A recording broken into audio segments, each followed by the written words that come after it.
Okay, so why don't we get started though? I'm glad you guys all came out for this. I know it's a summer night, so it's great to have you here. Um, I want to give a little bit of background before we start talking about your reactions to it in any detail. Um, the book of Job was probably written in the 400s or 300s before Christ's birth. Certainly after the 500s. And they can tell for a few reasons, because of the language that it's written in. It's written in a sort of deliberately archaic Hebrew, but it's got a ton of Aramaic words in it. And Aramaic is the sort of language that evolved out of Hebrew. And by Christ's time, that's what Jews spoke. They spoke Aramaic. So whoever wrote this was writing in a latter day version of Hebrew, and knew a ton of foreign words, knew a lot of different languages, and knew a lot about exotic animals and stuff, which will become clearer in the second half, when we meet again at the end of the month. Then, as you read over the next month. Um, the story does not occur in Jerusalem or Israel. It actually occurs in Arabia somewhere. We're told that Job comes from the land of Uz, which is somewhere in the Arabian Peninsula, probably in the eastern section. Um, the text refers to Job as living east of the Jordan River. So it's written by someone probably in Jerusalem telling a story about a man who lived around the time of Moses or before, um, in Arabia. And so it's an inherently exotic tale.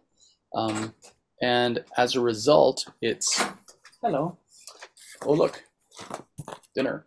Um, it's a deliberately exotic tale, and as a result, it's meant to be understood as a universal story. So it's not just a story for Jews; it's a story for everybody because nobody in the story is a Jew. They're all from Arabia. So it's sort of like the tales of A Thousand and One Nights, which, although we associate that with Arabia, actually the stories often happen in India and China. Um, it was really influential in Western literature. All sorts of poets and writers have drawn on it. And if you're into streaming, the first couple of shows in the Amazon series Good Omens um, explicitly talk about Job, like really, really explicitly, like take you back to Job. And you actually see what Satan does there. So it's pretty funny actually the way it works out. So Job's influence continues to percolate through the culture. So I thought it would be good if we sort of reminded ourselves of how the story works by just reading the very start of it, where God makes the bet with Satan, because I suspect people have questions about that. So why don't we start there? I need two readers. We'll just read one little chunk out of it. Any volunteers? Okay, Barb and Laura Lane. Great, thank you. And Barb, you'll go first. It's just 2 pages, so. One day the heavenly beings came to present themselves before the Lord, and Satan also came among them. The Lord said to Satan, Where have you come from? Satan answered the Lord, From going to and fro on the earth, and from walking up and down on it. The Lord said to Satan, Have you considered my servant Job? There is no one like him on the earth, a blameless and upright man who fears God and turns away from evil. Great, thank you. And Laura, if you could do this page, please. Then Satan answered the Lord, Does Job fear God for nothing? Have you not put a fence around him and his house and all that he has on every side?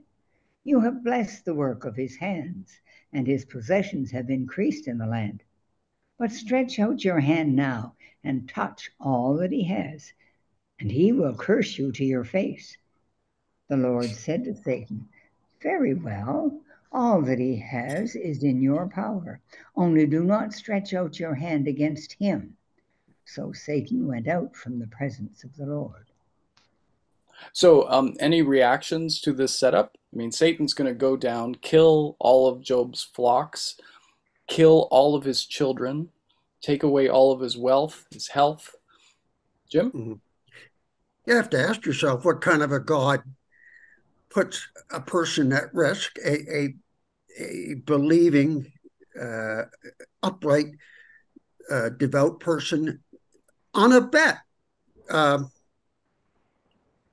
Is this a moral God? Yeah. Mm. Other qualms, concerns? We wouldn't have the story if he didn't do that. So Jim, That's true. Yes, it's a parable. Yes, yes, yes. we have to remember this was done in the days when there was no TV, no radio, no concerts. This was entertainment, and you had to find some way to introduce the story. Isabel? I found that the readings were so lengthy and so frequent, I sort of started to try to simplify it in my mind. And I came down to the fact that why we ask ourselves so often, why do bad things happen to good people?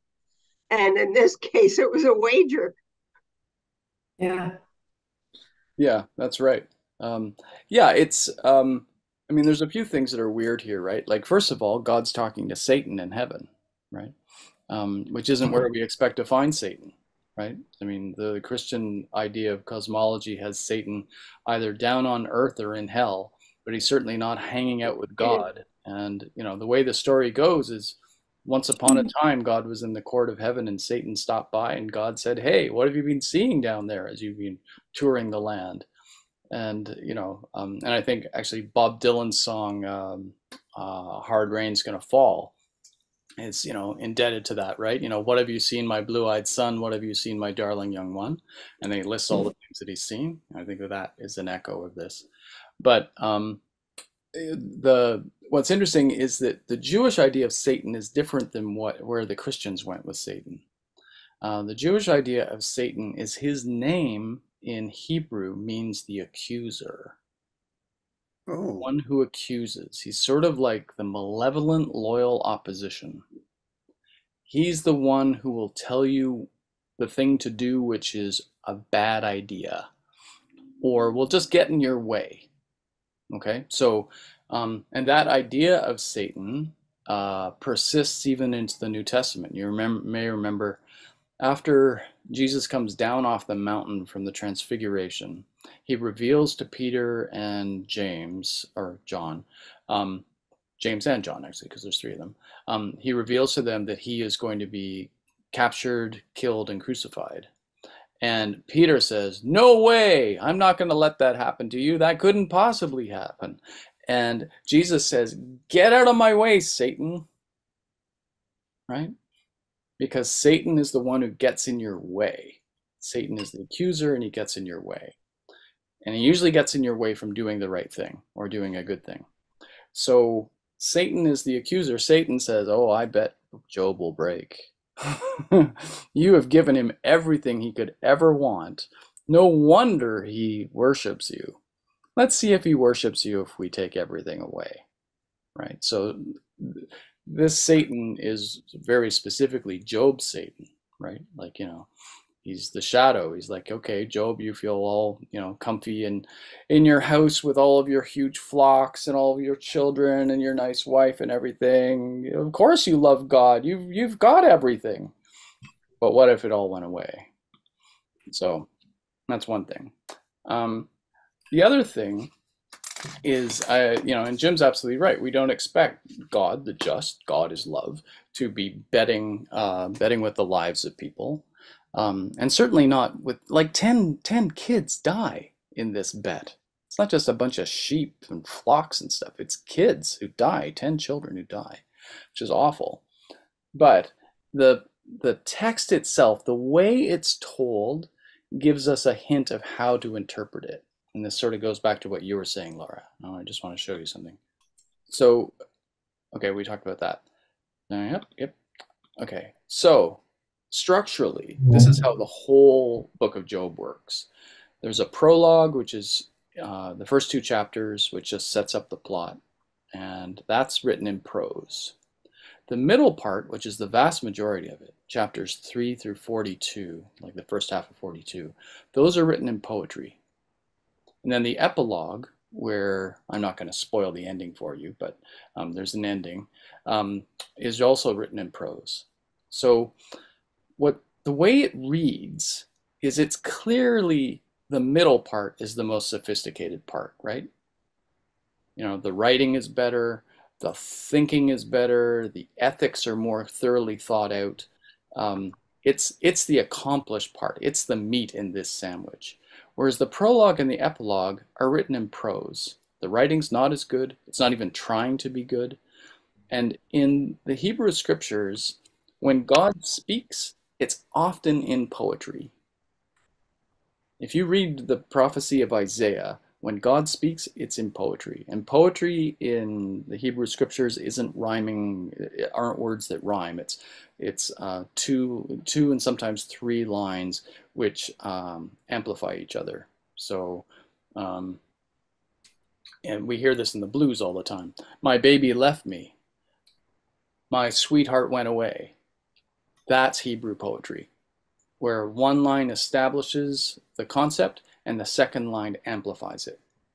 And that's the way Job is written. And it's just like chapters 3 through 42 are all poetry. And that's how God speaks. And when the Hebrew scriptures wants you to pay attention to something, it writes it in poetry.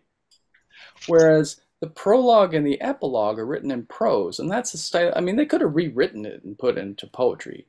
But what it's trying to say to you is, listen, just like Gigi was saying, listen, I got to get this story started somehow. Right? I need to have an excuse to talk about the meaning of life and why do good people suffer. So here's the premise I'm going with. And if it feels far-fetched, and if it feels like a fairy tale, good. Because you're not supposed to take that part too seriously. Yeah. Right? Stephen, it was taken from an ancient folklore tale, was it not? Yeah, that's right. Other cultures, non-Jewish cultures, had stories of a good man who was tortured by the gods as a bet. They already had that story, so that story was just borrowed, and then they just ripped it apart and put this great big ethical discussion in the middle of it. So that's why, if the whole premise of the thing seems unpalatable, don't get hung up on that. Don't worry about that.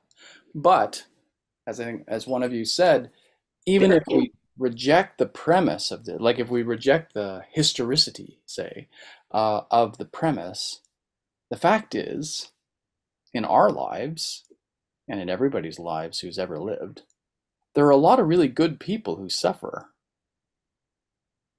That has not changed, right? So even if we don't assume that God is up there in heaven making bets about whether Bonnie or Jim or Bob will break if they suffer, nonetheless, good people suffer. And that's a good question to ask and have some sort of answer to as you live, right? Why do good people suffer? That's what this book is about. And it's going to explore that in detail. So don't take the premise too seriously, but take the discussion very seriously. Okay, so does that make sense? Anybody got any comments or questions before we move on? Oh, okay, we're good. Okay, so how does the discussion happen? Who drops by when Job gets sick and his kids die and he loses all of his flocks? His three friends. His three friends. And are they friends, really? In the way they act? Would you want them as friends? At the beginning, they behaved like friends. 7 days and nights of just recognizing the pain he's suffering, so they silently sat there as a presence to console him. Yep, they do that. And that's in the prologue, which is interesting. But once the poetry gets started and they start to open their mouths, what kinds of things do they say? Harsh things. Nadine? You're muted, Nadine. You're going to mute yourself. Oh.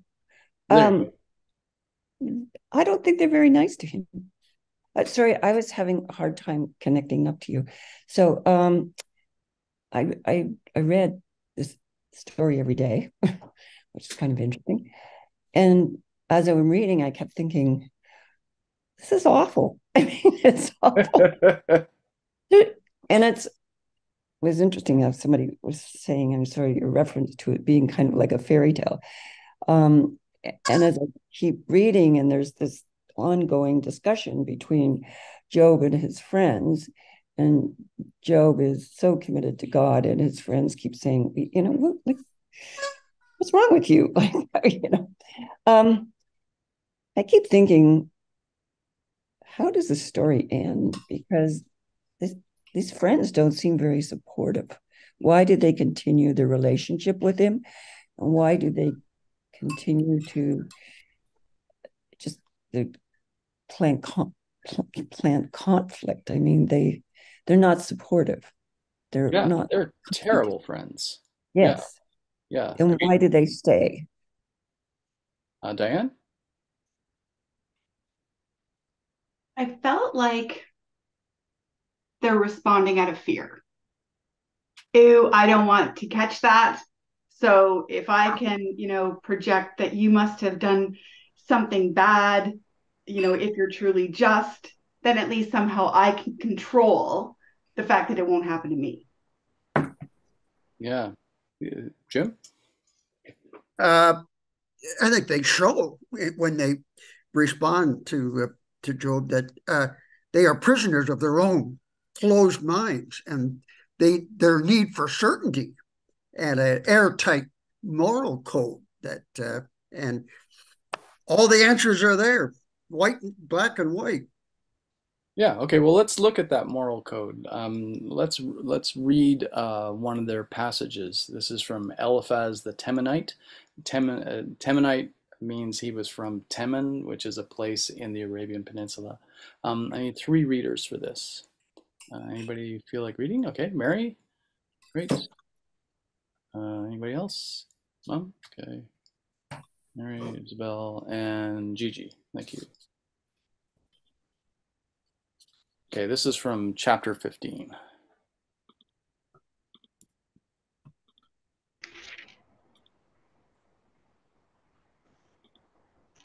Okay, go ahead. Mary first, please. Eliphaz the Temanite. Listen to me, and I will explain to you. Let me tell you what I have seen, what the wise have declared, hiding nothing received from their ancestors, to whom alone the land was given when no foreigners moved among them. All his days the wicked man suffers torment. The ruthless man, through all the years, stored up for him. Terrifying sounds fill his ears. When all seems well, marauders attack him. He despairs of escaping the realm of darkness. He is marked for the sword. Thank you. And Isabel, if you could read this part, please. He wanders about for food like a vulture. He knows the day of darkness is at hand. Distress and anguish fill him with terror. Troubles overwhelm him like a king poised to attack, because he shakes his fist at God and vaunts himself against the Almighty, defiantly charging against him with a thick, strong shield. Though his face is covered with fat and his waist bulges with flesh, he will inhabit ruined towns and houses where no one lives, houses crumbling to rubble. Great. And Gigi. He will no longer be rich, and his wealth will not endure, nor will his possessions spread over the land. He will not escape the darkness. A flame will wither his shoots, and the breath of God's mouth carry him away. Okay, thank you.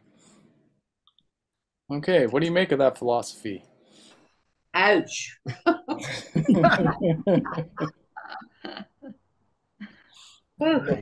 If you had to summarize what Eliphaz the Temanite just said, what would you say? Death and destruction everywhere. Is it for everybody, though? Well, they apparently worship a God who is a judge. Right. Yeah. And they in turn judge. Mm-hmm. Right. Yeah, none of that judge not lest thee be judged. Just judge away. Go for it. You can't go wrong with judging.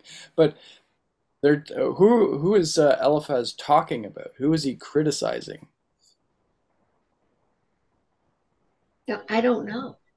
The Yeah. wicked, The wicked, yes. right? He's In criticizing general. people who do bad. And what does he think's going to happen to them? All the disasters that are befalling Job. Yeah, exactly. It says that, these people are going to wander like vultures. They're going to live in ruins. They're going to hear noises in their head. They're going to be tortured by, evil feelings. They're going to lose all their stuff. Um, the all three of these friends, and a fourth shows up later. All three of these friends are basically saying only the wicked suffer. That is God's justice. If you are wicked, if you're a lying scoundrel, if you're a thief, if you're a murderer, God will catch up with you in this life, and God will destroy you in this life. And they're saying that to Job, who looks like a man who is being destroyed. Getting back to how these people are lousy friends. Stephen, it is sort of presented like a syllogism, though, that harm comes from God. God is just. Therefore, Job did something wrong and violated the code. Yeah, exactly. Yeah. And that's what they say over and over and over again. You must have done something wrong. You must have done something wrong. There's no other explanation. You must have done something wrong. And this is very much like if you were, let's say you came down with lung cancer and you were sitting at Princess Margaret Hospital with lung cancer, and your friends started dropping by and saying, it's the smoking that did it. That's the kind of friendship we're looking at here. Bad timing. Yeah, there's a reason, and it's just, and you're getting what you deserve. Yeah. Right? Awful, not at all what you want to hear, right? When you're in your hospital bed, not at all what you want to hear. And yet these four friends say it over and over and over again. And how does that make Job feel? Violated. Frustrated and angry too. Yeah, betrayed. Yeah, and he's very sarcastic with them at times, saying, "Oh, are you finished with your wisdom?" Like sharing your insight, insight. I could hear Job doing quotes. Who needs enemies when we've got these friends? Yeah, exactly. So dramatically, if you think of this as a play, right? Dramatically, what function do the friends play in terms of how the plot moves? Supporting actors, but the focus is heavily weighted toward the protagonist, Job. Mm-hmm. So at best, they are supporting actors. Yeah. But then it allows for conversation in our terms. They take turns speaking. So that draws your attention to the plot and what each of them has to say. Yeah, and they're basically articulating the party line, right? Mm-hmm. That don't worry, only the wicked will suffer. The universe is a just place. Everything is okay, right? And in biblical terms, this book, the book of Job, joins Ecclesiastes and Proverbs as part of the wisdom literature in the Bible. Okay, and wisdom literature generally has this idea that the wicked are doomed. If you read the first Psalm, the very last line is, "The wicked are doomed." And Proverbs sounds like that too, that, do these good things and you will get by and you will have a better life than the wicked who just lie and cheat, and eventually, life catches up with them. And Ecclesiastes, which is very, very cynical about life, ultimately comes down to, you're best off just working hard, having a good time, and loving your neighbors and obeying God, because everything else is vanity. Um, but in this, so there's a lot of precedent for this in the Bible, that the wicked are doomed, that the universe is just. Um, and that's what these friends keep saying over and over and over again. But Job, it gives Job a chance to clarify his own thinking, because he is convinced that he didn't do anything wrong. Certainly nothing wrong enough to justify this sort of devastation. And we're told at the very beginning in the prologue, and I didn't have you guys read this part, that he is a righteous man. God thinks he's righteous. He does sacrifices on a regular basis just to cover any sins his kids may have done, to get them off the hook, to keep the slate clean. Like, he is truly a righteous man. The prologue makes that crystal clear. He's not lying to himself. He didn't do anything wrong to deserve this, right? That's why it's a bet in heaven. So when his friends keep telling him that he's done something wrong, that forces him to really think through his position, and it drives him forward in terms of his thinking. And I'll show some examples of that in a minute, but I think some people had their hands up. Mom? I just wanted to say that if you buy into the theory that the three guys are proposing, it just kills empathy. You're never going to feel sorry for anybody who's had misfortune, because they've obviously brought it upon themselves. That's right. Yeah. Yep. And what's interesting is that, had this happened to one of them instead of Job, Job, who had thousands of sheep, Job, who had 10 children, Job, who was respected by everyone, Job, who was rich, Job, who was married, Job, who was healthy, he might have acted the same way as these friends. Mm-hmm. Right? That's Satan's assumption, right? Satan says, the only reason he loves you is because you've made him rich. So it's entirely possible that Job would have sat around saying, you must have done something wrong, had it happened to Eliphaz rather than him. But what makes the story interesting is it happens to Job. Job is certain that he's innocent, and he starts a moral journey where he doesn't know about the bet, and frankly, he never finds out. He doesn't know about the bet, so he's got to make his way through a universe which is suddenly changed, where the old assumptions don't seem to apply, which is interesting. Does anybody else have their hand up? Sorry. Jim? Okay, I'll get you in a second. You say that that he learns or gains perspective as a result of this dialogue or conversation.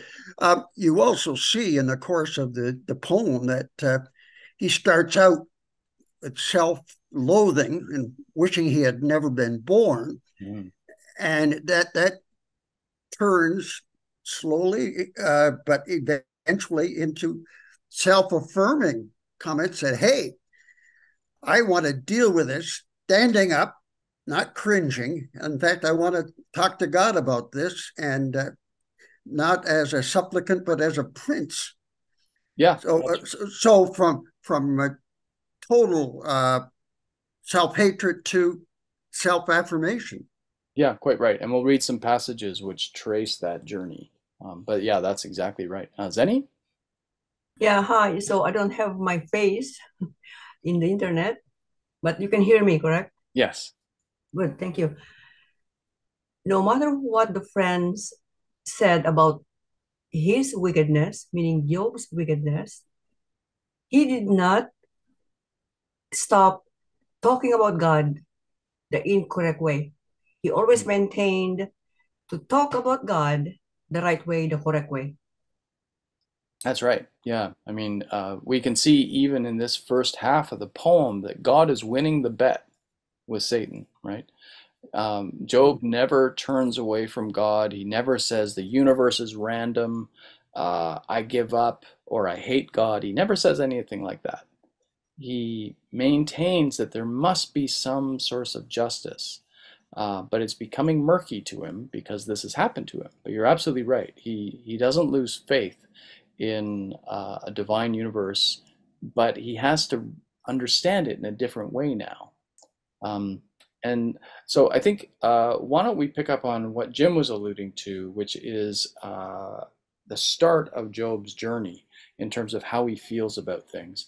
And I'm going to ask us to read just a couple pages from Job's very first speech, which is quite beautiful, but also very dark. Can I get two readers?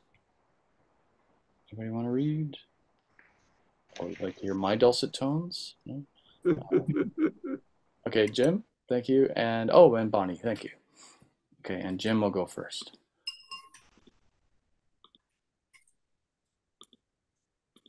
Whoops. Okay, go ahead, Jim. After this, Job opened his mouth and cursed the day of his birth. Job said, "Let the day perish on which I was born, and the night that said, a man-child is conceived. Let that day be darkness. May God above not seek it, or light shine on it. Let gloom and deep darkness claim it. Let clouds settle upon it. Let the darkness of the day terrify it. That night, let thick darkness seize it. Let it not rejoice among the days of the year. Let it not come into the number of the months." Great, thank you. And Bonnie? Yes, let that night be barren. Let no joyful cry be heard in it. Let those curse it who curse the sea, those who are skilled to rouse up Leviathan. Let the stars of its dawn be dark. Let it hope for light, but have none. May it not see the eyelids of the morning, because it did not shut the doors of my mother's womb and hide trouble from my eyes. Why did I not die at birth, come forth from the womb and expire? Why were there knees to receive me, or breasts for me to suck? Thank you. The writing, for one thing. That is just spectacular writing, right? Like you can hear Shakespeare in it. Oh, yes. Right? You know, a soliloquy, right? Like that's just wow. So dark, like I wish the day I was born didn't even exist. Not just that I don't exist, but the day I was conceived should not even exist. That entire day shall be cursed and covered in darkness. Like, wow, what a spectacular vision of I just don't want to be. The intensity, beyond description, beyond words almost. And it highlights what poetry is, right? Poetry is the linking of disparate elements, right? You know, my love is like a rose, right? Which invokes both beauty and thorns, right? You know, connecting two very different things so that you can highlight the first thing in light of the other one. Here he's saying, I wish my life would end. Not just that it would end, but that I had never even been conceived, and even the day that I was conceived should never have existed, right? So his personal anguish becomes literally universal, like cosmic. That marker of time should not exist because I don't want to exist. Like, holy cow, talk about starting from a dark, dark personal place. You know, little kids when they have temper tantrums can be like this too, right? But they're not as poetic and they don't know as much about the universe to make such a grand gesture of it. So he starts in a really, really, really dark, literally dark place where he just wants, you know, not to have even ever existed. And his first three speeches are like this, where he just bemoans the suffering which he is enduring, which is significant. You know, he's not being a crybaby or anything. And he says, you know, I wish I was dead. Why won't God let me die? Like, what's the point of being alive if I'm going to be suffering like this? I'm just a crumpled leaf. Why let me be alive? But his views slowly start to change. And I know it's hard to tell, right? When you're reading it daily, it's hard to connect the dots. So that's why I wanted us to get together like this. His friends keep telling him that he must deserve this. And he keeps protesting that he's innocent. And he eventually decides he doesn't care what his friends think. And what happens in your life when you've been in situations where you've made decisions, where your friends or your family deeply disagreed with you, but you decided to stick with a course of action? If you think about that, was that an important time in your life for your personal development? Unfortunate sometimes. Sometimes, yeah, yeah. Maybe, your parents wanted you to take one thing in school, but you decided to take this other thing. You took the art history degree instead of the law degree, or whatever it might have been, right? Like, we often define ourselves most when we decide that it doesn't matter what other people think, right? Where you plant your flag and say, nope, this is what I'm going to do. And I don't care what other people think. You can disagree with me completely. This is what I want to do. And, great artists are defined by those moments, right? When Picasso thought it made sense to have the eyes on the same side of the head, or to break things into cubes rather than them being pretty impressionist pictures. That was a huge, huge break where everybody thought, have you lost your mind? You look like you've lost your mind. This looks like insanity on the canvas. But of course, he became Picasso. Like often it's when people are telling you to do one thing and you decide, no, I'm certain that this is what I want to do. That's when you end up being more you, right? And defining who you are. And that's what's happening to Job. And I think that's one of the functions of the friends. Because they put up such a complete and total opposition and he's surrounded by them, he is forced to think things through more than he would have had he not had any friends around. It's also suffering more too. So let's look at the next step that he makes. So this is from his fourth speech. It's in chapter 12. And I need three readers. Nadine, great, thank you. Laura, and who is that? Is that Rosemary? Yeah, okay. So Nadine, Laura, and Rosemary. Okay. And Nadine, you'll go first. Okay, line this up.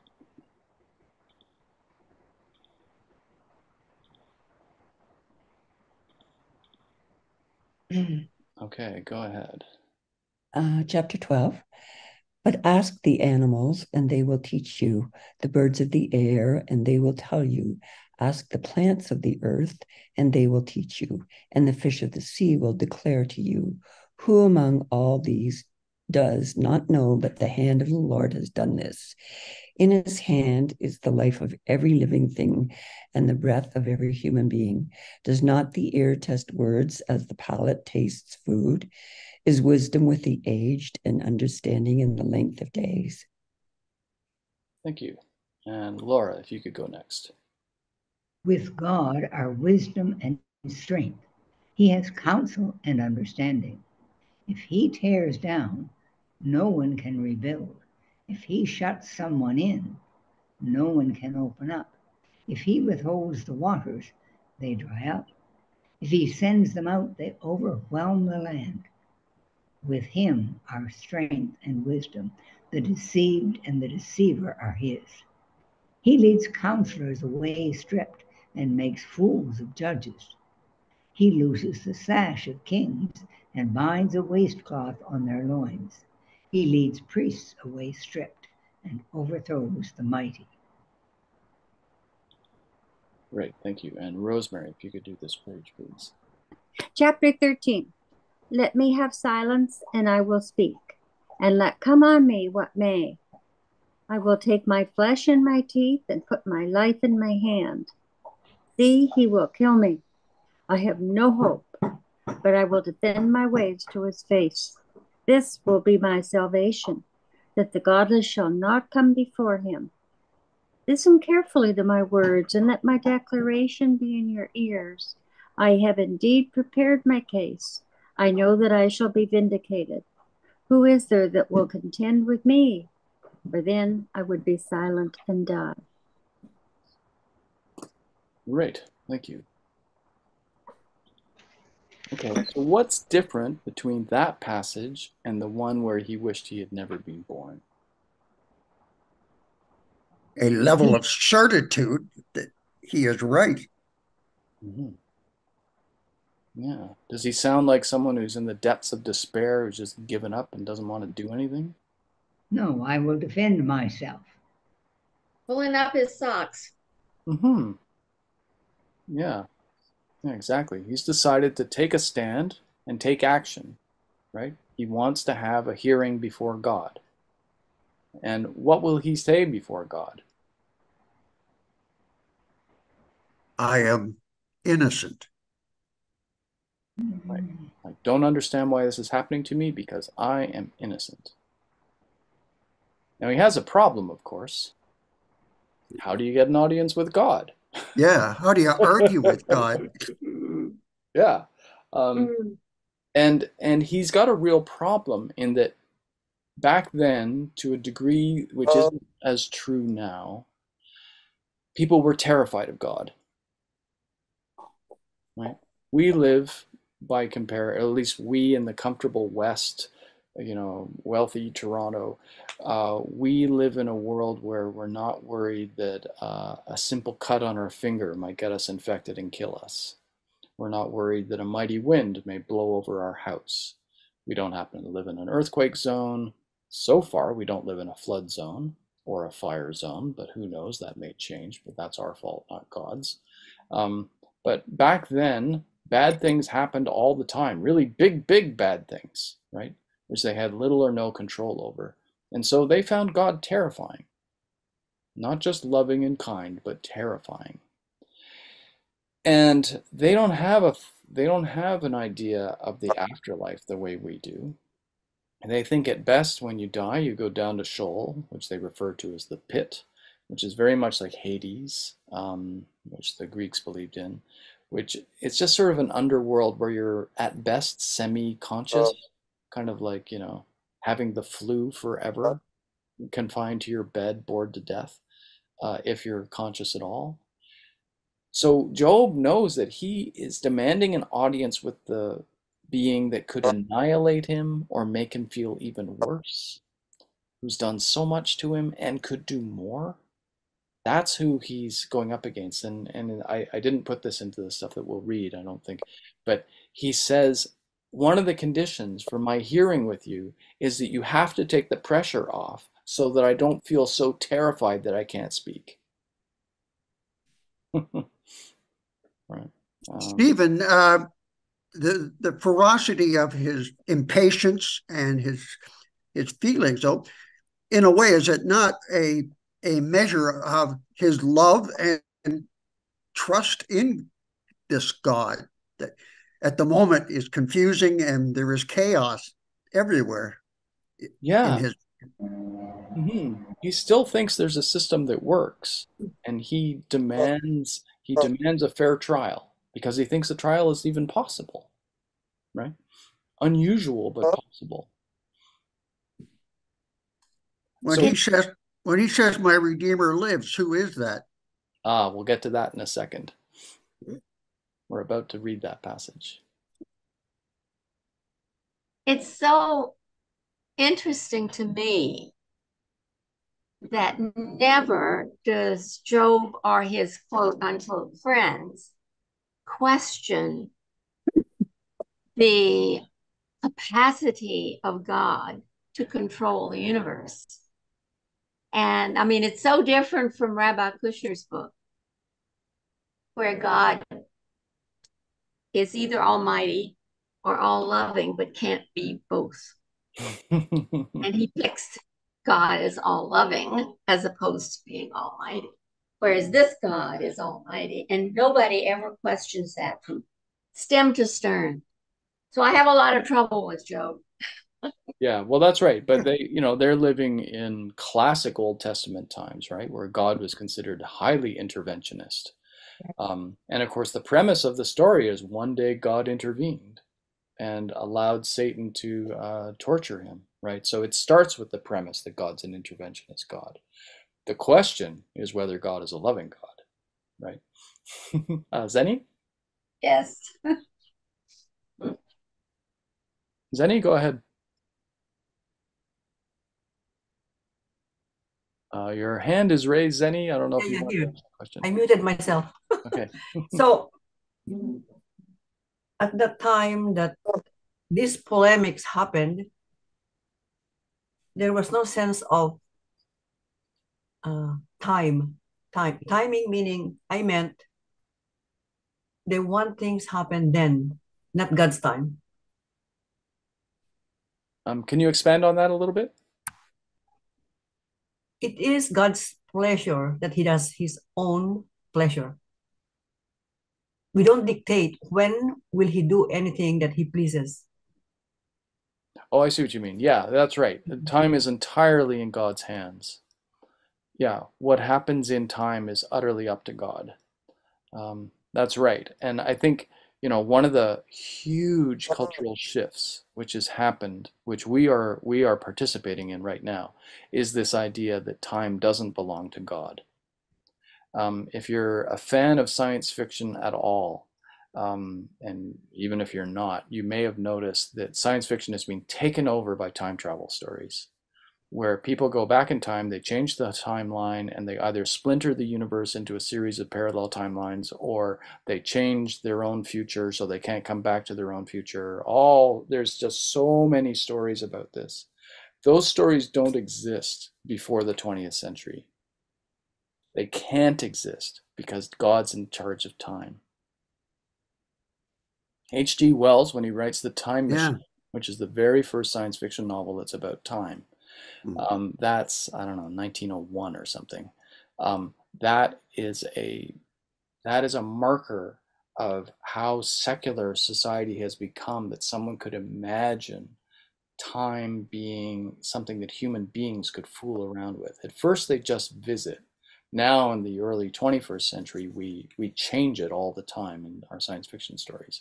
And of course, through Armageddon, we bring about the end of the world all the time in our stories, right?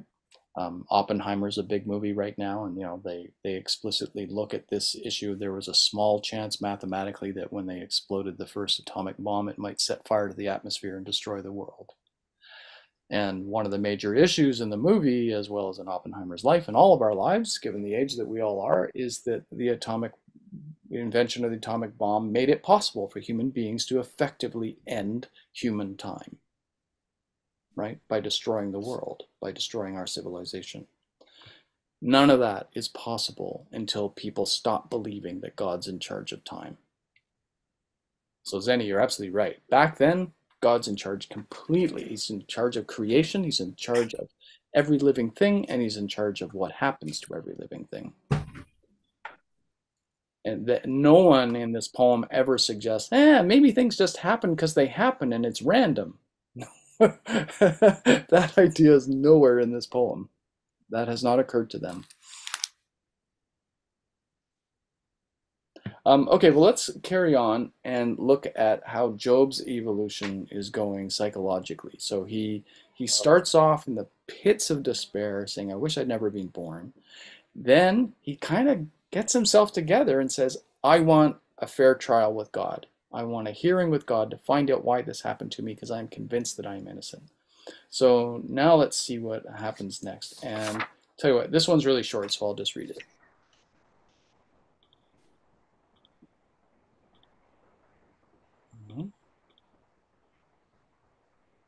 Okay. All my intimate friends abhor me, and those whom I loved have turned against me. My bones cling to my skin and to my flesh, and I have escaped by the skin of my teeth. Have pity on me, O you my friends, for the hand of God has touched me. Why do you like God pursue me, never satisfied with my flesh? Oh, that my words were written down. Oh, that they were inscribed in a book. Oh, that with an iron pen and with lead they were engraved on a rock forever.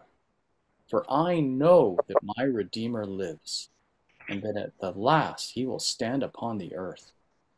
And after my skin has been thus destroyed, then in my flesh I shall see God, whom I shall see on my side, and my eyes shall behold, and not another. My heart faints within me.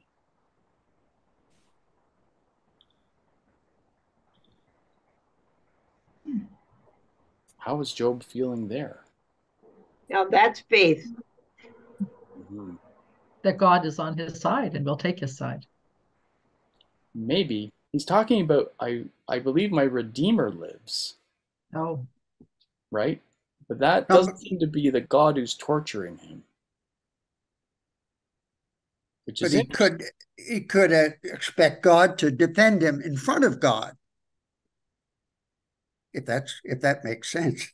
Yeah, who's this Redeemer? he early on talks about an advocate. Mm-hmm. Yeah. Definitely looks sort of pre-messianic or messianic, who Yeah. intervenes for him, advocates for him. Yeah. Job, what if you had to say what emotion Job is feeling at this point, what would it be? Hope. Hope. He has hope. Where did he get that hope? Did anything Not happen in from the his story that friends. gave him hope? Not from his friends. Quite right, Laura. Not from his friends. From his faith in God. Yeah. It's self-generated, right? Like he's got hope. Like nothing has happened. Like no event has occurred in the storyline that's, there's no sparkling star in the distance or anything like that. It's just been his friends assailing him, accusing him constantly. And now he says, I have hope. I believe that there is someone out there who is going to help me in this. My Redeemer lives. As he talks, he stops being the supine, fearful believer at the beginning, and gains self-confidence and trust in his own language. And by the way, he doesn't look for it to deflect any of this either. He continues to waggle his finger at God, not Satan or not original sin or anything else. That's right. Yeah. You're watching a man mature before your very eyes. Oh, I wish I was dead. I wish the day that I was born on was blotted out from the record. That's where he started. And here he is saying, I want a fair trial. And despite all the evidence, I am hopeful that someone is going to help me have a fair trial. And, Emily Dickinson said that hope is the thing with feathers. Hope is the thing that lifts you up, right? It lifts you above the circumstances that you're trapped in. And Paul said that hope, if you can see hope, then it isn't hope. Hope is invisible. Hope is that thing which you believe in despite all the evidence, and yet somehow it grants us new life and new possibility to get things done, which other people think are just impossible to get done. And we see Job here as though he's growing a set of wings called hope. And as Christians, of course, you can imagine when Christianity came along and Christians read the book of Job and they saw these lines in this, Hebrew scripture text, I know that my Redeemer lives. Wow. And he will be here on earth and I will see him in the flesh. It sounds like it's just ripped straight out of the Resurrection Handbook, right? And so Christians have always seen this as one of the prefigurations of Christ. And I thought I would just break the mood here for a second, since I know that we have various choir members here. And Handel also thought that this was an important text and put it into Messiah. So why don't we have a short musical interlude here? Mm-hmm.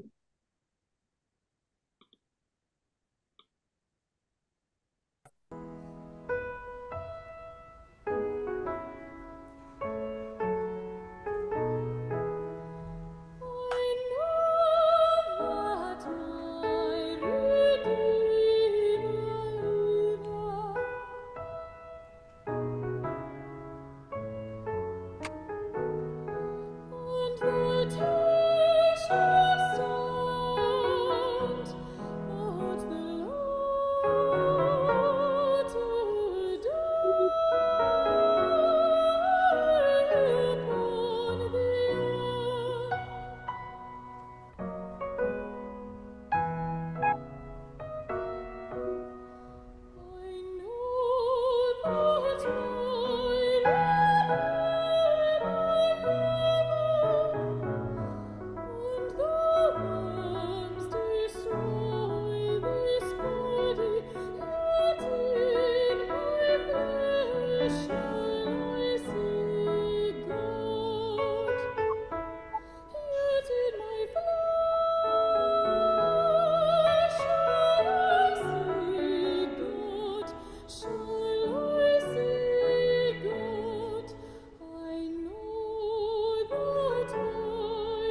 So you can see how Job's lines were sort of integrated into some of Paul's lines, and it just becomes this sort of Christian souffle. But it was irresistible, right? There's Job saying, I know my Redeemer lives, and I'm going to see him in person after I die, and he'll be here on earth. It's just perfect. But what's interesting in the context of Job is that once he says that he believes that he has a Redeemer, his attitude changes. It's not just that he doesn't wallow in despair anymore. He's been developing out of that. But he also starts to see the world from, it's as though he's climbed a mountain and he's hovering above things, and he starts to see the world in a different way. And I'd like us to read a little section of this. I need 2 readers for this. Anybody want to read? Okay. Barb? Anybody else? And Sheila. Great. Thanks. And Barbie will go first. Okay, so of course he's rebutting one of the blockhead things which his friends have said about how only the wicked are punished. Okay, go ahead, Barb. Why do the wicked live on, reach old age, and grow mighty in power? Their children are established in their presence, and their offspring before their eyes. Their houses are safe from fear, and no rod of God is upon them. Their bull breeds without fail, their cow calves and never miscarries. They send out their little ones like a flock, and their children dance around. Thank you. And Sheila, if you could read the next part, please. They sing to the tambourine and the lyre, and rejoice to the sound of the pipe. They spend their days in prosperity, and in peace they go down to Sheol. They say to God, leave us alone. We do not desire to know your ways. What is the Almighty that we should serve him? And what profit do we get if we pray to him? Is not their prosperity indeed their own achievement? The plans of the wicked are repugnant to me.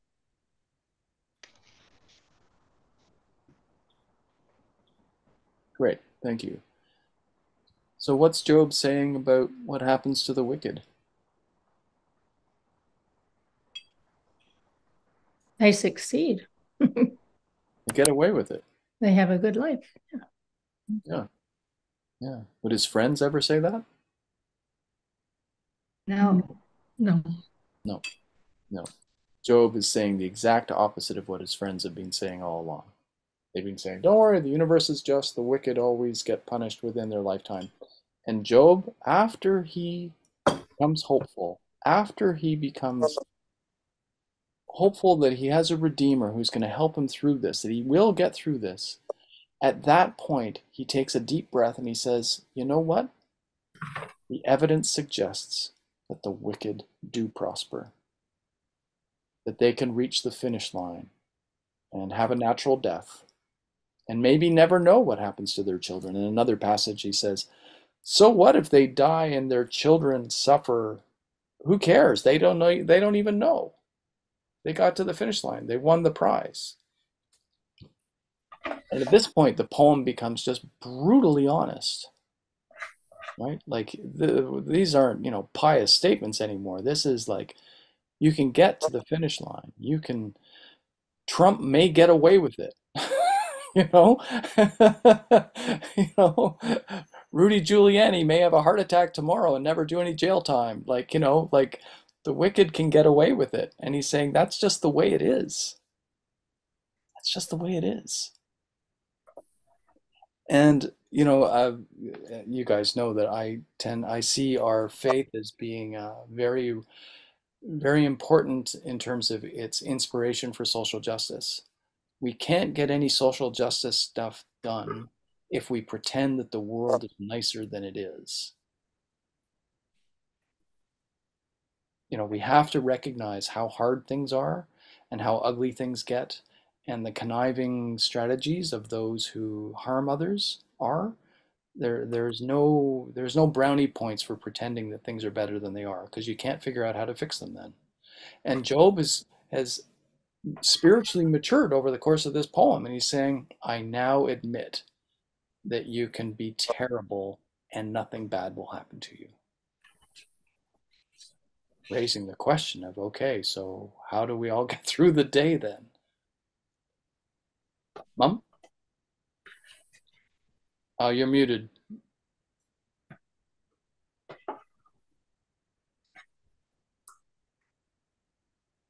You're still muted.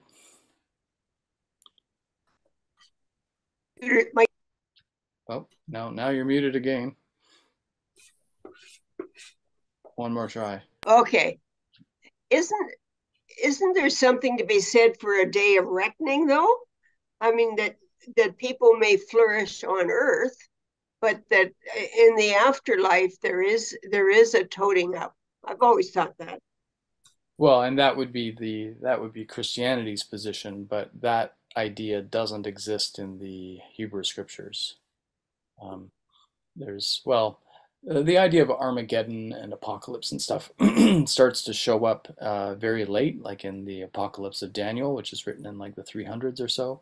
But it's really Christianity who comes through with the whole idea of the final judgment, and there will be that final reckoning. But that's not on Job's mind or on his friends' minds. They figure that judgment happens in this lifetime. And that's why his friends had talked about, the wicked will be, besieged by nightmares and visions and terrible diseases and so forth. Long before they die a natural age, they will suffer from their iniquity. And Job's saying, nope, that's not the way it works. You're wrong. So he sort of reached a new level of spiritual understanding. And there's more. But wait, there's more. Why don't I read this next bit and just listen to what he says listen to what he says next. This is from chapter 24. So we've heard about the wicked. Now let's hear about the innocent. So he says, the wicked remove landmarks. They seize flocks and pasture them. They drive away the donkey of the orphan. They take the widow's ox for a pledge. They thrust the needy off the road. The poor of the earth all hide themselves. Like wild asses in the desert, they go out to their toil, scavenging in the wasteland food for their young. They reap in a field not their own, and they glean in the vineyard of the wicked. They lie all night naked without clothing and have no covering in the cold. They are wet with the rain of the mountains and cling to the rock for want of shelter. There are those who snatch the orphan child from the breast and take as a pledge the infant of the poor. They go about naked without clothing. Though hungry, they carry the sheaves of wheat. Between their terraces, they press out oil. They tread the wine presses, but suffer thirst. From the city, the dying groan, and the throat of the wounded cries for help, yet God pays no attention to their prayer.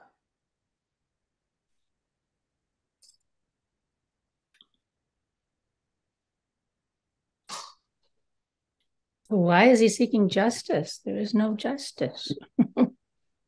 Well, I mean, Job is trying out these thoughts. In the end, things turn out pretty well for him. But at this point in time, he's saying the wicked don't get punished and the innocent don't get rescued.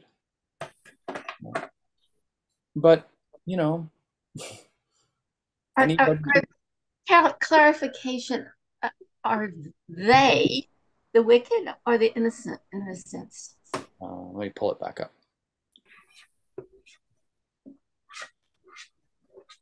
They're the innocent. They lie all night long without clothing, and they have no covering in the cold. And when it says, like in line 9, there are those who snatch the orphan child from the breast and take as a pledge the infant of the poor, like a pledge, like if you owe money to a landlord or something, they might take a child as a pledge. So it's just talking about just egregious practices which the wealthy extort from the poor. And of course, the Hebrew scriptures are crystal clear that God is on the side of the poor, and God wants the poor to always be taken care of, the orphan, the widow, the migrant, the refugee. Hebrew scriptures are really, really clear. And Job's saying, you know what? Those people suffer. The wicked get away with it, and the innocent suffer. And what's interesting about this, I think, is that if you trace the trajectory of where Job has come from, I wish I were dead. I wish I were never born. He starts with all the me, me, me, me, me, me, me. But here, after he decides he has hope that he can get a fair trial. He has hope that there's a Redeemer who can help him. Suddenly his vision, it's like scales come off his eyes and he can see wider than ever before. And he has the courage to say what his friends will never say, which is the wicked can get away with it. And conversely, the innocent suffer. He's gone from I'm innocent and I'm suffering to I can see they're suffering now.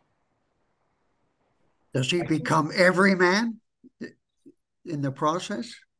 Yeah, I mean, certainly he has learned the hard way that innocent people can suffer. Without having done anything wrong, they can be subject to terrible disease and misfortune. And now that, what's interesting is that he doesn't say this back when it happens to him. He only says it after he's gotten over the hump of hope. Once he's got hope, suddenly he's able to see further than he could before. Like his moral imagination has expanded significantly. He can see that the wicked don't always get punished and that the innocent suffer. And yet he is obviously determined to get justice for himself, right? He wants that hearing with God. And not blame God, which is fascinating. Yeah, he's got a real moral quandary, right? Like if God did this to him, how does he not blame God? And he wants this trial. So he hasn't figured out that part of the puzzle. But his understanding of the world is amazingly enriched, particularly relative to the piety of his friends who just keep parroting this, don't worry, the wicked always get punished and the innocent do fine. And if you just love God, God will take care of you. And Job is way beyond that. He's in grad school now. He can see that is not the way the world works. And it's that vision, of course, that sense of this is unfair and people are suffering, which motivates all the major prophets, right? You know, this is Job is getting pretty close to understanding the world the way God does, right? It's not right that those people are suffering. Like he's not saying, it's fine, don't worry, they wander around naked in the waste, it's all fine. He's not saying that. He obviously objects to this. He sees the cruelty of it, right? So he has come a long way, baby. Mm-hmm. And it has happened because he has suffered.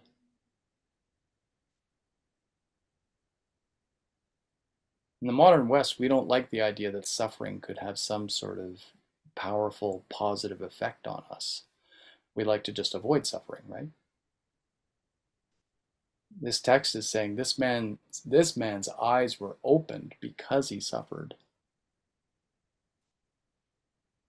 He was a good guy before, but he didn't understand the world. Now he's really starting to understand it. So there's that paradox that good people can suffer. And then just earlier in that, I was saying, the Almighty has terrified me, yet I am not silenced by the darkness. So he also talks about you can have fear and hope that coexist. So again, it's much more nuanced now. It's not black and white. There's this whole ambiguous or ambivalent stuff that can happen at the same time. That's right. Yeah. Carl Jung's last book was called The Answer to Job. And he said after he wrote it, he said, you know what, I would go back and revise all of my books except that one. And what he argued was that Job through his ordeal achieves a degree of psychic maturity where he can live with contradiction and paradox. And he sees that God rules through paradox. And I mean, we'll discuss this more on August 30th. I don't want to blow how this whole thing goes, but Job is much more mature psychically than his friends are. His friends just keep parroting the party line, right? Whereas Job's gone, nope, nope, you're definitely wrong, and I think I'm right, and I hope that I can actually get out of this because I'm right, not because I'm just being egotistical. And suddenly he's got all this empathy. Yeah, Zenny? Yeah, I was thinking about the Old Testament and the New Testament now. Maybe it's too far advanced. Yet, in those days, during Job's time, he was already suffering in line and united with the sufferings of Christ. Mm-hmm. I'm fast moving it fast forward so quickly now. Yeah. And you mentioned about Saint Paul, okay, Father Stephen. You mentioned about Saint Paul in a few maybe 10 minutes ago. And Saint Paul also said in his letter to the Corinthians that the worth of suffering, no, the mystery of suffering, innocence, is meant to be experienced till God opens up the prospect of a future life in which recompense is made and reveals the worth of suffering. That. I don't have to read the whole verse. But Saint Paul already is coming in his suffering life. Yeah. So I'm just making a parallel between Job's suffering in his innocence and Saint Paul. Yeah. And Jesus Christ.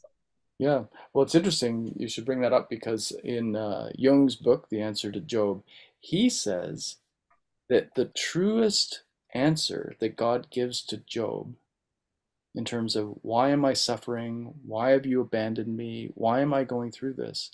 The actual answer to Job comes from Christ on the cross. Because it's only at that point when Christ says, my God, why have you forsaken me? Does God actually truly understand, Jung argues, what it is to be a human being and feel abandoned by God and suffer. So in a sense, God becomes Job to answer Job.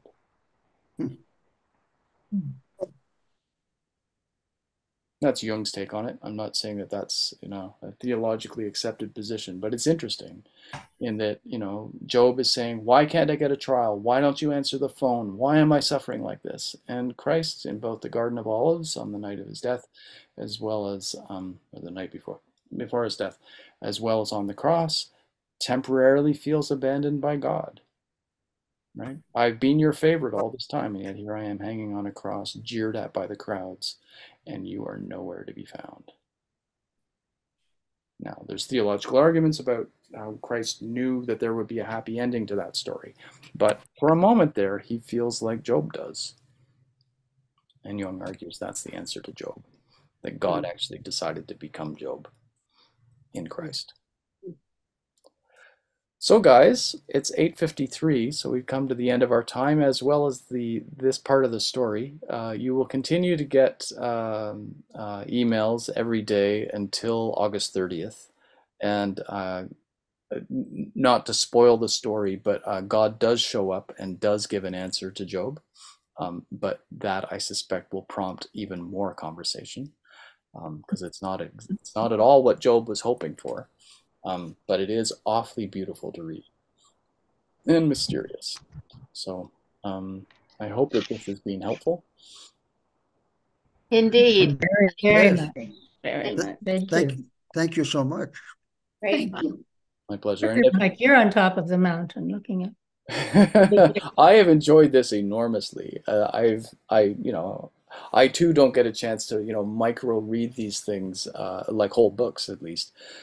Sermons, you read chunks. You don't have to read an entire book. So it's been lovely to be able to just drill down in this and really look at it. And I'm just blown away by the quality of it. It's just so smart and so beautifully written. This is a grown-up Bible as opposed to Sunday school Bible stuff, right? And the Bible is written for grown-ups. It really, really is. This is a story for grown-ups. You have to have lived a few years to even understand what's going on here. So, yeah. Anyway, thank you very much, everybody. Thank you. Thank you. See you on the 30th. Everyone.